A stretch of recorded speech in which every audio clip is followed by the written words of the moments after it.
We started off talking about the importance of reunions, and I can't help but think about our father, Robert Yates Sr.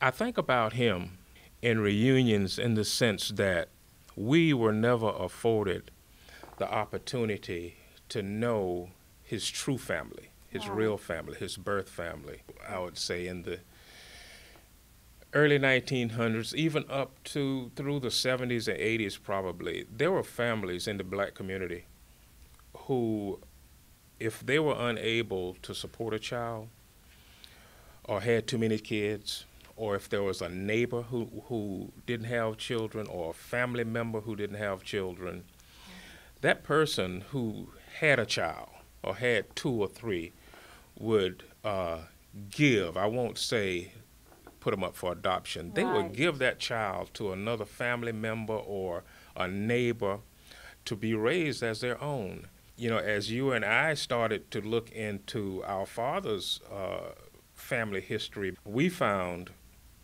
that he, in fact, had been given, so to speak, to the Yates family, which is where our surname came from.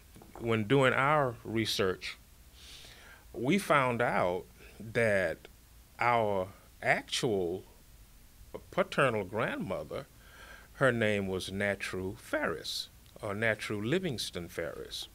The other thing that I found out in doing a little mathematics with our dad's age and Natru's age at the time she would have had him, she would have been a girl of 14 years. Wow.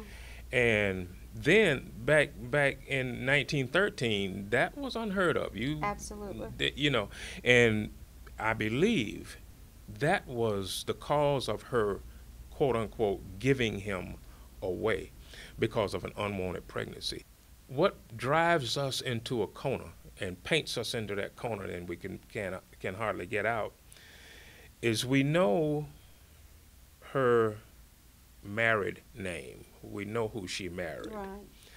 But we don't know her name, her surname, before she was married. That stops us cold. We never really got to know that part of our lineage.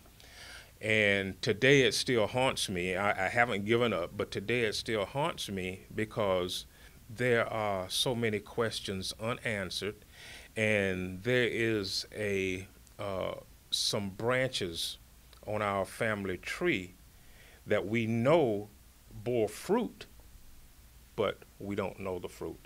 And what I mean is we have relatives that we don't really know. Right here in Jacksonville. Right here in Jacksonville. Right.